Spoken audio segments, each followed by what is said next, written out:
ҳомиёни ҳуқуқи муҳоҷирон мегӯянд бо вуҷуди фармони нави Владимир Путин оиди дароз кардани муҳлати имтиёз, рӯзҳои охир дар Москву Санкт-Петербург аз даҳо зодагони Тоҷикистон, Ӯзбекистон ва Қирғизистон шикоят дарёфт карданд.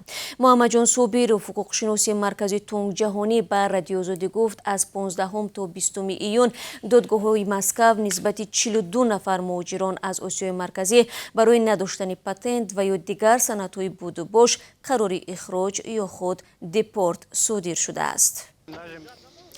Маркази тонкҷаҳонӣ аз болои ин қарорҳо ба суди шаҳрии Москв муроҷиат кардааст. Ҳамчунин ҳуқуқшиносони марказ рӯзи 19 июн барои аз шӯъбаи полиси Санкт-Петербург раҳо намудани 20 муҳоҷир мусоидат кардаанд. Кормандони полис бо роҳи таҳдиди ихроҷ намудан аз муҳоҷирон 5300 рубл пора талаб карданд.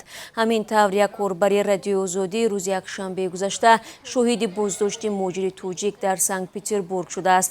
Ба гуфтаи мусоҳиби мо, кормандони полис дар нисбати муҳоҷир аз зӯр истифода бурда телефонашро шикаста ба ангуштони дасташ осеб расонданд.